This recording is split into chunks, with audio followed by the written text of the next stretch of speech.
Assalamualaikum warahmatullahi wabarakatuh.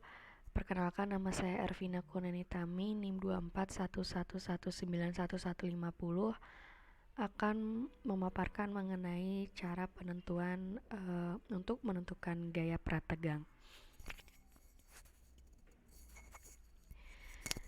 Pendahuluan beton prategang dibedakan menjadi dua macam berdasarkan kondisi keutuhan penampang, yaitu prategang penuh full fresh stress dan prategang sebagian atau partial fresh stress.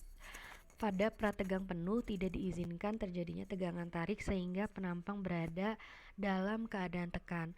Sedangkan pada prategang parsial, gaya prategang penuh dikurangi dan pengurangan gaya prategang ini diganti dengan pemasangan baja tulangan sedemikian rupa sehingga kapasitas lentur dalam keadaan bebas tetap sama. Semakin tinggi pengurangan gaya prategang pada beton prategang parsial akan mengakibatkan tegangan tarik yang makin besar walaupun kapasitas lenturnya tetap sama dengan kapasitas lentur beton prategang penuh. Jika tegangan tarik semakin besar, maka lebar retak pada beton prategang parsial akan semakin besar yang akan membahayakan kabel prategang dari korosi dan menyebabkan makin besarnya lendutan.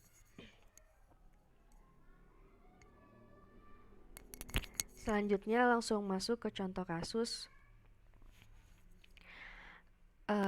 Di sini terdapat struktur balok prategang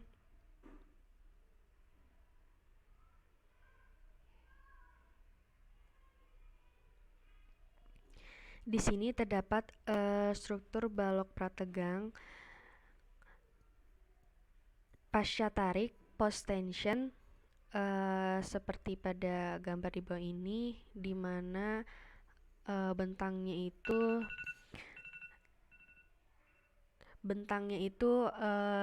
sepanjang 35 mm,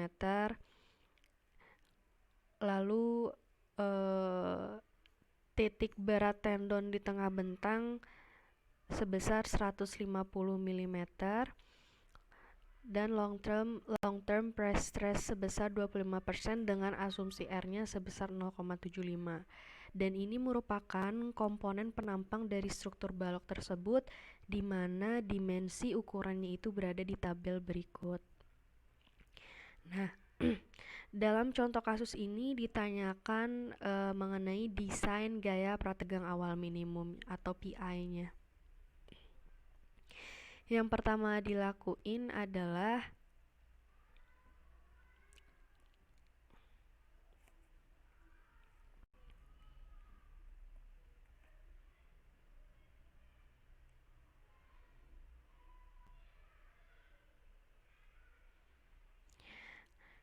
menghitung sentroid dan momen inersia komponen penampang. Jadi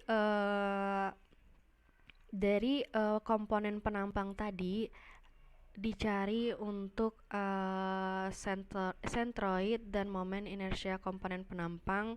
Seperti pada ketentuan-ketentuan untuk mencari momen inersia penampang, yang pertama itu mencari luas dari berbagai segmennya. Jadi tadi dalam penampang ini tuh dibagi menjadi beberapa segmen, ada 7 segmen dengan luasan yang berbeda-beda. Setelah itu dicari Y-nya atau titik berat dari masing-masing komponennya. Titik berat ini dicari dilihat dari bawah gitu. Jadi semisal di sini 1000 luasan komponen A1 itu titik beratnya sebesar 1750 mm karena dilihat dari bawah penampang ini ke atas. Lalu selanjutnya dikalikan dan didapatkan nilai D-nya. Lalu didapatkan nilai AD kuadrat serta momen inersia dari masing-masing penampang. Di sini kita mencari momen inersia X dengan menggunakan rumus sigma AD kuadrat ditambah sigma I0, karena penampang di sini antara penampang atas dan bawah jika kita membentangkan garis di sini, garis sentroid di sini antara penampang atas dan bawah itu tidak seimbang, sehingga menggunakan rumus Ix sama dengan sigma AD kuadrat ditambah sigma I0 didapatkan untuk sentroidnya itu Y bar buttonnya itu sebesar 976,99 di mana didapat dari AY per A, lalu untuk Y bar topnya itu sebesar 923 didapat dari H min Y bar bottom, didapatkan nilai momen inersianya sebesar 4,2 kali 10 pangkat 11. Selanjutnya, menghitung modulus penampang dan alfa. Menghitung modulus penampang dan alfa ini sudah ditentukan menggunakan rumus sebagai berikut, sehingga didapatkan nilai ZT-nya itu sebesar 45 dikali 10 pangkat 7, lalu ZB-nya sebesar 43 dikali 10 pangkat 7. Alfa T-nya didapatkan sebesar 2,2 dikali 10 min 4, lalu alfa B-nya didapatkan sebesar 2,3 dikali 10 min 4. Lalu menghitung nilai Emax penampang. Nilai Emax penampang ini didapatkan dari Y bar bottom minus 150. 150 ini merupakan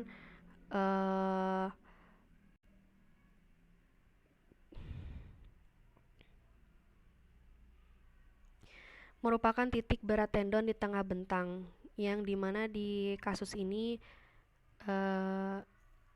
panjangnya sebesar 150 meter. Jadi untuk mencari Emax itu didapatkan nilai sebesar 826,99 mm.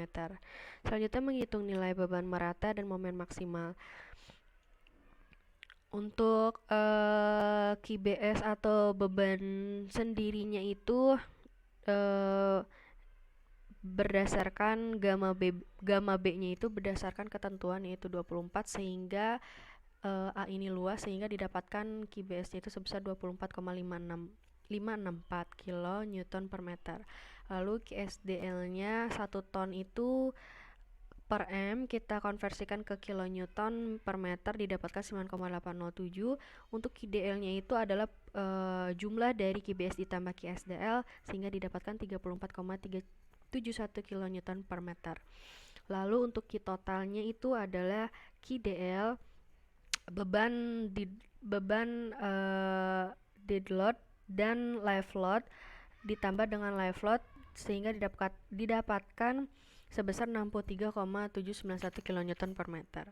Untuk mendapatkan nilai M0 ini merupakan nilai dari momen dead load-nya itu sendiri, yaitu didapatkan sebesar 1/8 kali Q dikali L kuadrat, didapatkan 5.263,01 kN dan M totalnya itu sebesar 9.767,96 kN meter. Selanjutnya menghitung batas tegangan untuk kondisi inisial dan tegangan efektif. Nah, batas tegangan untuk kondisi inisial ini diasumsikan untuk Fc prime-nya sebesar 35 MPa sehingga didapatkan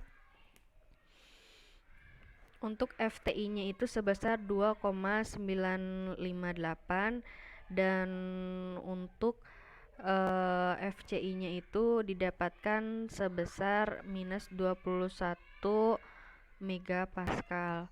Dan untuk batas tegangan efektifnya itu didapatkan Ft-nya asumsi untuk Fc prime-nya itu sebesar 45 megapascal atau kuat tekan betonnya itu sebesar 45 megapascal, sehingga Ft-nya didapatkan 3,35 megapascal. Untuk Fc dead load only-nya itu sebesar minus 20,25 megapascal, dan untuk Fc totalnya itu sebesar minus 27 megapascal.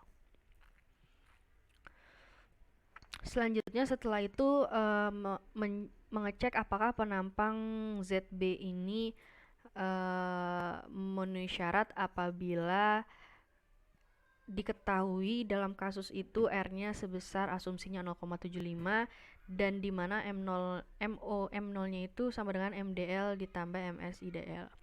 Syarat SB penampang itu harus lebih besar dari ZB minimumnya, sehingga dicari untuk ZB minimum itu sama dengan M total minus R M0. Dimasukkan nilainya, didapatkan sebesar 304.683,379 mm kubik. Nah, di sini ZB penampang sebesar 43 kali 10 pangkat 7 mm kubik dan ZB minimumnya sebesar 30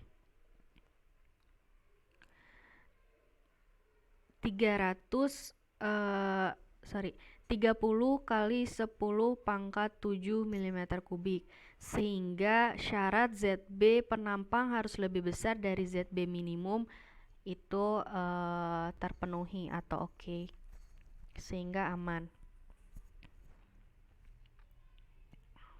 Selanjutnya, mendesain gaya prategang awal minimum PI.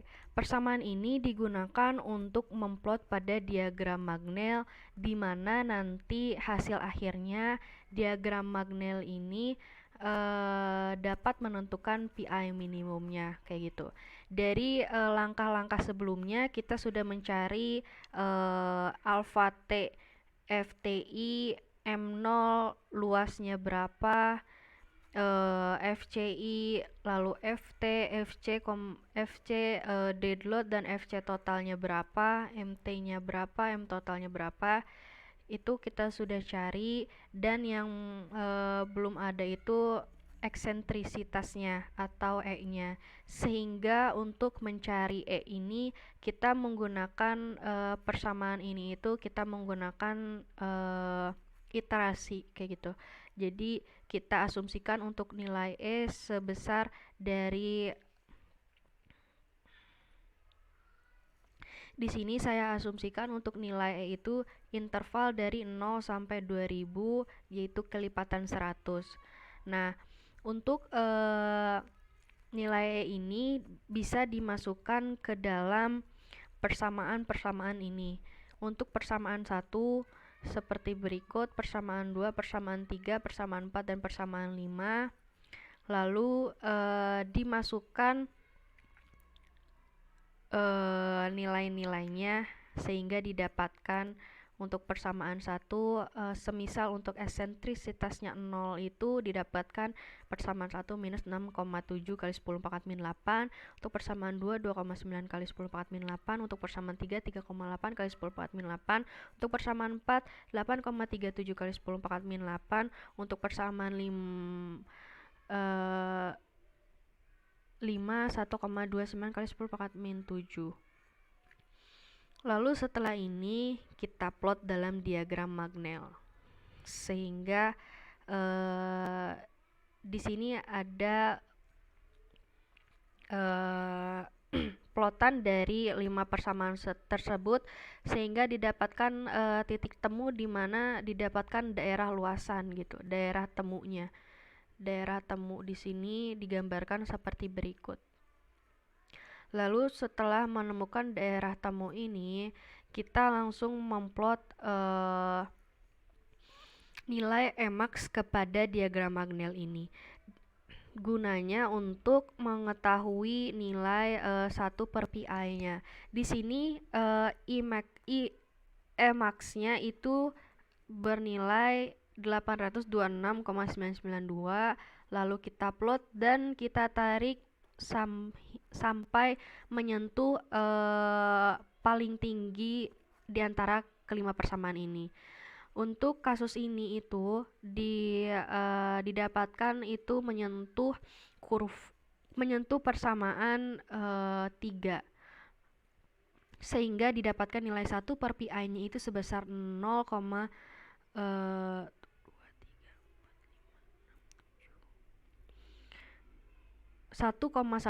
dikali 10 pangkat min 8, atau agar lebih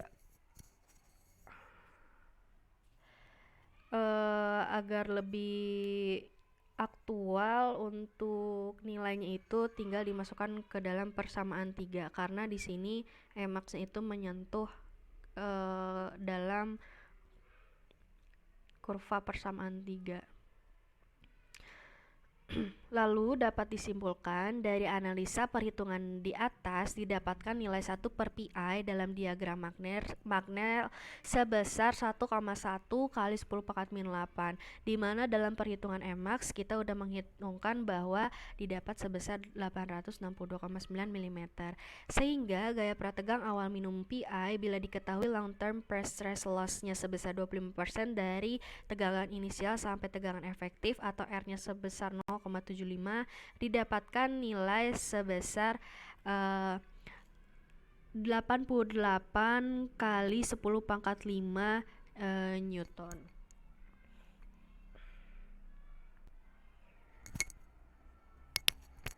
Sekian pemaparan